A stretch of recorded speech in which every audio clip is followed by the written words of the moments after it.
I even put up my Marvel poster in honor of Chloe Zhao, who is directing the Eternals, the new Marvel film that's coming out at the end of 2021, at the end of this year. Soon to be Academy Award winner, I'm sure, and is going to be the new director of the MCU. Right on. Let's check it out.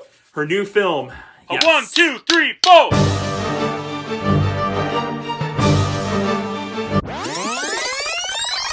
I'll look off in the distance like Frances McDormand as I think about her.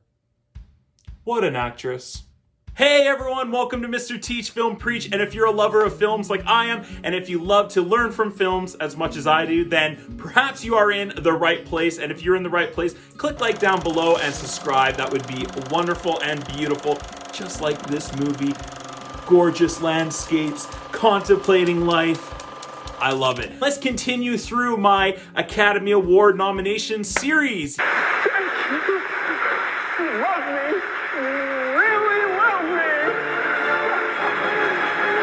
Today we are talking about the 2020, but it came out in Canada in 2021, Oscar-nominated movie called Nomadland. Nomadland. I keep messing up the title.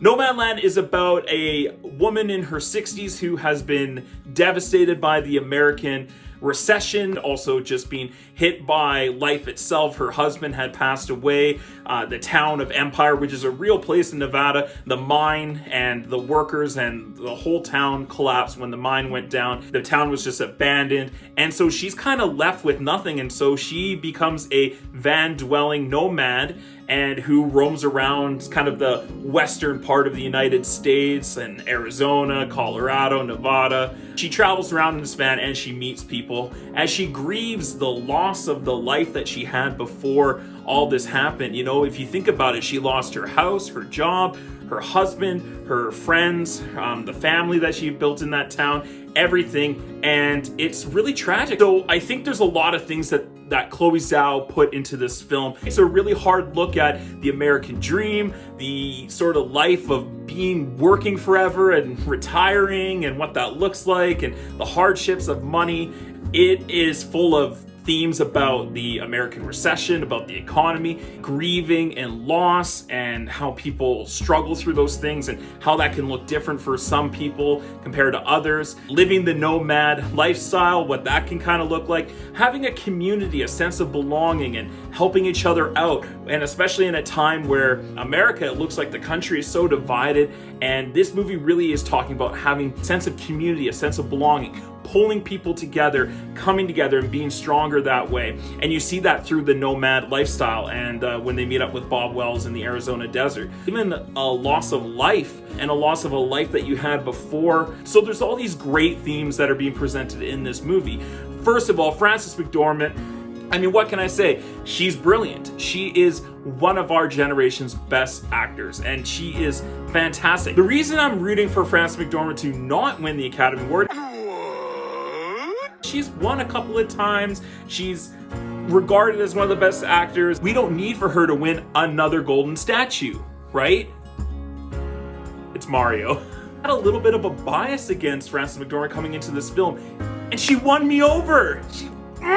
She's so good. Why are you so good, Frances? In this particular film, what she does so great is that she blends in. It's not like watching the movie star, the amazing actor, Frances McDormand. It's like she actually became the character of Fern and is that person. It was like we took a step into the life of Fern and we all get to watch sort of a bird's eye view or a fly on the wall view of her life as a nomad and what that entails.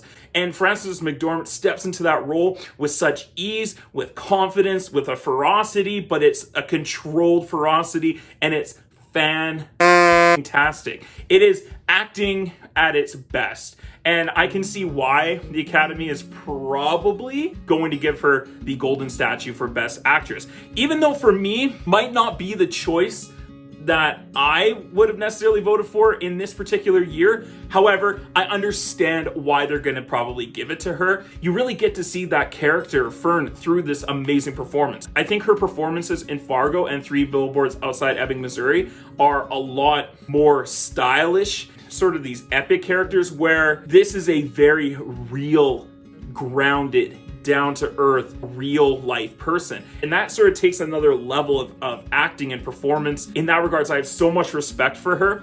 But I kind of still want Carey Mulligan, someone who still did an amazing performance, but maybe just hasn't won the Oscar yet. David Strathairn?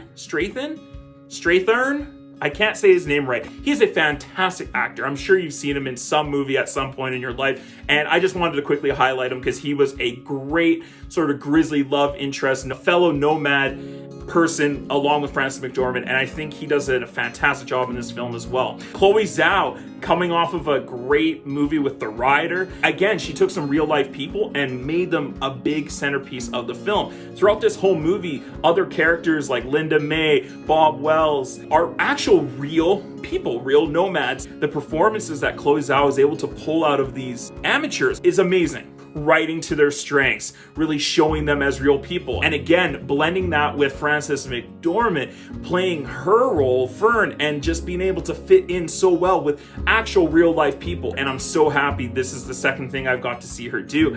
And I'm really excited to see what she does with studio film like The Eternals. The cinematography in this movie is gorgeous. It might win Best Cinematography. The sweeping landscapes of the American outback, of the American nature and the rocks and the desert and the trees and the forests and the mountains, and just half this movie is outside and in nature, and it looks gorgeous. Very similar to Minari, but I think Chloe Zhao kind of pinpointed it a little bit more with grace and beauty. Minari, great film, but I just felt like Chloe Zhao was able to develop it a little bit more, was able to elaborate and live in those moments. It is a wonderful film. It is not my kind of wonderful film though, because would I ever watch this movie again? Probably not. Personally choose this as the best picture of the year? No, I wouldn't. I would probably put like Judas and the Last Messiah, Promising Young Woman, even The Sound of Metal I would almost put before this film. But again, this is a Oscar bait movie. Things that are happening in American society, where it's this recession, where there's the difference of classes and culture differences, and things that are very relevant in 2020, 2021. That's where I could see the Academy really giving this movie its accolades. But as a film, as a piece of story, it is actually not the strongest choice. I think something like Judas and the Black Messiah, Promising Young Woman have way better stories. They're maybe not as subtle and as quiet and contemplative as Nomadland. It also doesn't mean that they're worse movies. I think they tell better stories. They actually have more to say about society and things. It is a slow burn. It is a quiet, introverted film. And it is a character study. So you basically follow Fern around for a year in her van. And so those sort of things with the slow pace, the slow burn, the not too much action, it's really about character interactions with each other. It really slows the film down at parts, and it never really catches up. It never really picks up its pace. It's sort of this almost one-tone note throughout the entire film. It's hard to really grasp onto what story they're trying to tell. And to me, a great filmmaker, a great writer, trying to tell an amazing story. Not necessarily to try and tell an amazing character piece. And that's the thing for me about movies that are just based about a single character. They often have a hard time trying to find what's the great grand story we're trying to tell. At times this film, it knew what it wanted to say, but what it was saying just maybe didn't quite have the emotional punch that I was looking for. I feel like with Nomadland, we just took a peek into the world of this woman, Fern. And that way, as a character study, as moments of beauty and against the American landscape, it really does its job. But as an actual storytelling aspect, as a movie for an hour and 50 minutes, a place to escape, it just wasn't quite as strong as other films this year. So to me, this isn't a Best Picture winner, but I think it's going to win Best Picture. Acknowledge an independent filmmaker like Chloe Zhao and highlight all the great work that she has done. And she has done great work, but is it the best work of the year? I don't think so. Maybe not. And I think that's up for debate. Still, this is a great film. It is wonderfully acted, beautifully directed, such a gorgeous film to look at. So all these great things are in this movie. It's just maybe not my great Oscar movie. So overall, I'm gonna go ahead and give Nomadland a B+. What did you guys think of Nomadland? Am I absolutely wrong and this is the best movie of the year? It's an A+ in your mind? Let me know in the comments down below. And while you're down there, please click like and subscribe. That would be wonderful. Help me get to that 1,000 subscribers this year. That would be beautiful. Mwah. Hopefully you guys come back and check out some more Mr. Teach Film Preach. I'll be releasing a bunch more movies throughout the next few weeks. I am doing all the best picture contenders right now. Thanks so much for watching the video today, you guys. Hopefully you had a lot of fun. Come back later and check out some more Mr. Teach Film Preach. Hope you guys have a great day. Stay safe and healthy out there. And as always, let's get taught.